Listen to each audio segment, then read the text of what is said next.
CM Hemant Soren के दिल्ली आवास पर पहुंची है। एक टीम अंदर मौजूद है। इस तरह से कल घटनाक्रम रहा और आज एजेंसियों का स्टार्ट हो गया है।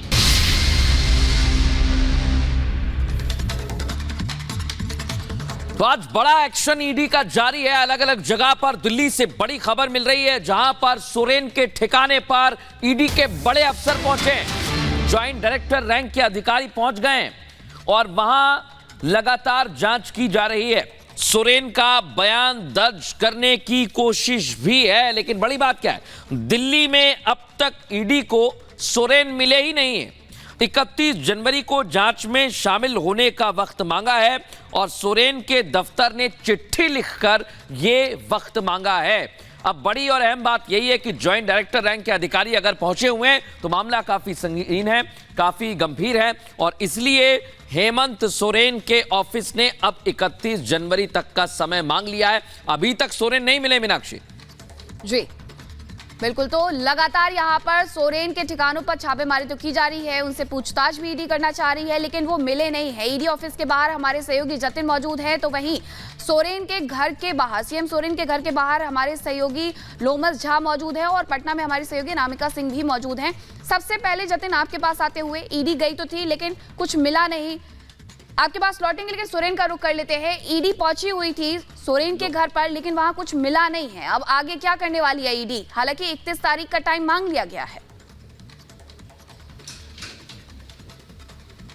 मीनाक्षी, साफ तौर पे आप देख सकते हैं मेरे पीछे जो घर है वो हेमंत सोरेन का दिल्ली आवास है और साफ तौर पे यहाँ पर ईडी की टीम सुबह से ही पहुंची हुई है और साफ तौर पे जो हेमंत सोरेन के निजी ड्राइवर हैं उनसे भी लगातार उनके द्वारा पूछताछ की जा रही है। हालांकि ईडी की टीम अंदर भी अभी भी अंदर मौजूद है और ये भी पूछताछ में निकल के सामने आया है कि कहाँ कहाँ हेमंत सोरेन 2 दिनों में गए थे, वहां पर भी ईडी की टीम पहुंची थी और साफ तौर पर यह जानकारी लगातार ही जो ड्राइवर हैं, जो आसपास के लोग थे, उनसे भी पूछताछ ईडी के द्वारा किया जा रहा है। और देखने वाली बात होगी क्योंकि लगातार ये पूछताछ है वो लगभग 4 घंटे से ज्यादा हो चला है और कब तक ये ईडी की टीम यहाँ पे बाहर निकलेगी ये देखने वाली बात होगी, क्योंकि ये जो स्कैम है उसको लेकर के लगातार ही इनको समन दिया गया था और ये 10वां समन था। हालांकि ईडी ने अपने पूछताछ में 7 घंटे की पूछताछ में एक बार हेमंत सोरेन से कई सारी जानकारियां निकाली थी, लेकिन जो पूछताछ थी वो पूरी तरीके से हो नहीं पाई। इसके बाद ईडी के द्वारा एक नया समन फिर से हेमंत सोरेन को दिया गया, लेकिन जो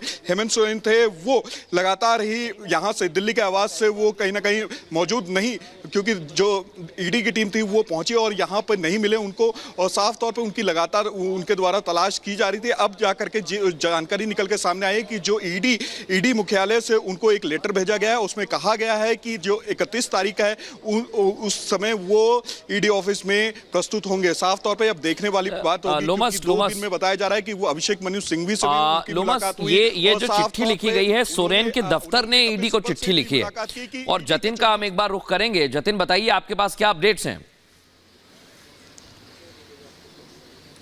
जी बिल्कुल, देखिए ईडी उन 3 लोकेशंस पर पहुंची जहां पर हेमंत सोरेन के होने की संभावना है। एक जहां पर हमारे साथी लोमस खड़े हुए हैं, दूसरा झारखंड भवन जहां पर वो कल गए थे यानी कि रविवार को गए थे, और उसके अलावा तीसरी एक लोकेशन मोतीलाल नेहरू मार्ग है, वो दरअसल हेमंत सोरेन के जो पिता है उनके नाम पर वहां पर एक घर है। तो इन तीनों जगह पर ईडी पहुंची, लेकिन ईडी अधिकारियों का साफ तौर पर कहना है कि वो हेमंत सोरेन के स्टेटमेंट को रिकॉर्ड करना चाहते हैं, लेकिन हेमंत सोरेन उनके सामने नहीं है। लेकिन जो टीम सुबह हेमंत सोरेन के घर पहुंची है, वहां से एक बैग में कुछ दस्तावेज लेकर ईडी की टीम निकली थी, जिसको वेरीफाई करने के बाद एक बार फिर से ईडी के जो ज्वाइंट डायरेक्टर है देवव्रत, वो दोबारा हेमंत सोरेन के शांतिवन वाले घर में एक बार पहुंचे हैं और वहां पर ड्राइवर समेत जो उनका स्टाफ है घर में मौजूद है, उन सभी के स्टेटमेंट को रिकॉर्ड किया जा रहा है। पहली प्रेफरेंस यही है कि हेमंत सोरेन कहां है, वो शांतिवन वाले अपने घर से कब निकले, ये तमाम जानकारी ली जा रही है। हेमंत सोरेन दिल्ली जिस चार्टर्ड प्लेन से पहुंचे थे, वो चार्टर्ड प्लेन अभी भी आईजीआई एयरपोर्ट पर खड़ा हुआ है। हालांकि आज उनको वापस झारखंड जाना था, उसी चार्टर्ड प्लेन से जाना था, लेकिन वो ऐसे में सवाल उठता है कि आखिरकार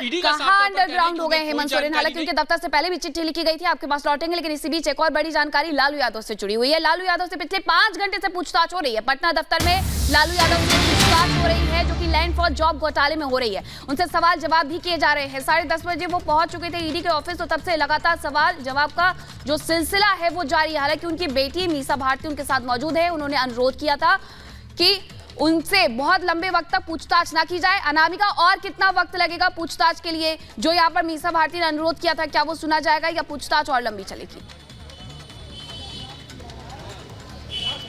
और देखिए, पूछताछ को ऑलरेडी 4-5 घंटे हो चले हैं, 5 घंटे हो चले हैं। 11 बजे लालू यादव ईडी दफ्तर पहुंच गए थे और 11 बजे के बाद से वो अभी तक अंदर ही मौजूद हैं। हालांकि बीच बीच में हैपनिंग बढ़ जाती है। यहाँ पे जो फोर्स देख रहे हैं, यहाँ पर तैनाती बढ़ा दी गई है, संख्या बढ़ा दी गई, क्योंकि आरजेडी के कार्यकर्ता बीच बीच में रह के नारेबाजी भी करते हैं। इसी वजह से यहाँ पे फोर्स बढ़ा दी गई है। दूसरी महत्वपूर्ण बात यह है कि मीसा भारती भी साथ आई हुई है। मीसा भारती सामने वाले मंदिर में बैठी हुई है, फैमिली के बाकी मेंबर्स भी आए हुए हैं। और बीच बीच में मीसा भारती अंदर जाती हैं, दवाइयां समय पर देती हैं, खाना समय पर खिलाया जा रहा लालू यादव को। लेकिन पूछताछ लगातार चल रही है और ये कब तक चलेगी ये कह पाना बहुत मुश्किल है, क्योंकि 5 बजे के बाद ये माना जा रहा था कि लालू यादव को फ्री किया जाएगा, लेकिन इसकी भी असर बहुत कम नजर आ रहे हैं। जिस तरीके से यहाँ पे फोर्स बढ़ाई गई है, इसको लेकर के लोगों की अपने अपने कैलकुलेशन है। लेकिन ये बात बिल्कुल तय है कि लालू परिवार की मुश्किलें बढ़ने वाली हैं, क्योंकि कल सत्ता गई हाथों से और आज पूछताछ चल रही है। कल तेजस्वी यादव की बारी है, कल इसी दफ्तर पे तेजस्वी यादव को आना है। इस लैंड फॉर जॉब मामले में लालू यादव, मीसा भारती, हेमा यादव, राबड़ी देवी सबको आरोपी बनाया गया है। लिहाजा पूरे परिवार के लोगों से पूछताछ होनी है और लालू यादव से शुरुआत आज हुई है। और देखिए गेट के बाहर क्या नजारा है। आरजेडी के कार्यकर्ताओं ने से सुबह काफी मशक्कत करनी पड़ी पुलिस वालों को, क्योंकि पुलिस वाले गाड़ी अंदर आने दे नहीं पा रहे थे, जो कार्यकर्ता है बाहर वो। और इसी वजह से पुलिस को तीतर बीतर करना पड़ा, लोगों को यहाँ से हटाना पड़ा। सामने जो मंदिर देख रहे हैं आप, इसी मंदिर के अंदर मीसा भारती अपने बाकी सदस्यों के साथ, बाकी फैमिली मेंबर्स के साथ और जो बाकी मेंबर्स पार्टी के हैं उनके साथ अंदर बैठी हुई है। वो भी यहाँ पे बनी हुई है। हर 2 घंटे पे जो टाइमिंग है लालू यादव की मेडिसिन लेने की, अब वो देने के लिए जाती है, लेकिन ईडी की टीम को रुकने दे नहीं रही है, बाहर भेज देती है बार बार। तो पूछताछ अभी भी चल रही है। हालांकि जो गाड़ी दिख रही है ये लालू यादव की गाड़ी है, लगा दी गई है। जैसे ही फ्री हो जाएंगे पूछताछ से, इसके बाद वो इसी गाड़ी से अपने घर के लिए रवाना हो जाएंगे। लेकिन इसमें कितना वक्त लगेगा कुछ कह पाना बहुत मुश्किल है, क्योंकि आज पूछताछ में 5 घंटे हो चले हैं। 5 घंटों से लालू यादव सवालों का जवाब दे रही हैं और अभी कितने घंटे और लगेंगे, कितने सवालों से और उनको रूबरू होना होगा, तय कर पाना, कह पाना बहुत मुश्किल है। क्योंकि लैंड फॉर जॉब मामले में जिस तरीके से अगर बात की जाए तो बिल्कुल मामला काफी गंभीर है। लालू यादव की मुश्किलें बढ़ी ही हैं और लालू यादव के परिवार की मुश्किलें भी बढ़ती हुई नजर आ रही हैं। अब बिहार में भी सियासी संग्राम चल रहा है दूसरी तरफ, जहां बीजेपी के अध्यक्ष और डिप्टी सीएम सम्राट चौधरी की पगड़ी को लेकर उनसे जब सवाल किया गया तो उनका बयान सामने आ गया है। उनका कहना है कि मैं पगड़ी उतारूंगा रामलला के मंदिर जाके उनके दर्शन करके।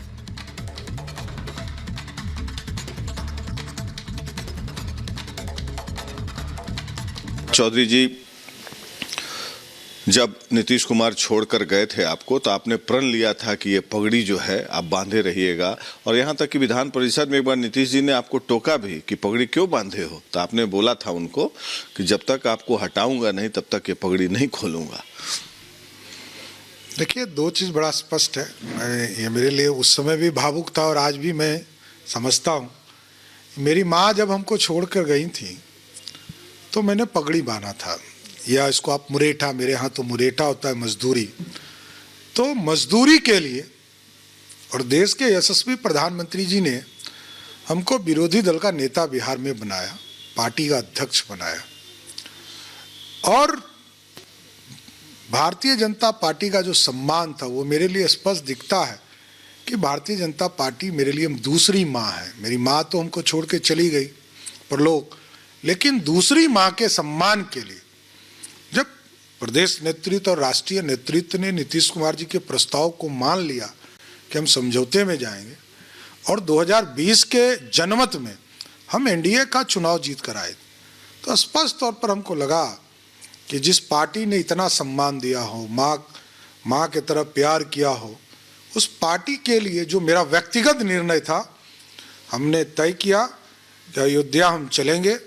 अयोध्या में प्रभु श्री राम, क्योंकि मैं लवकुश समाज से आता हूँ, राम के वंशज हूँ, तो अयोध्या के भव्य राम मंदिर में अपने पगड़ी को भी, मुरेठा को भी खोलूँगा और अपने सर को मुड़ाकर प्रभु श्री राम के चरणों में अर्पित करने का काम करूँगा।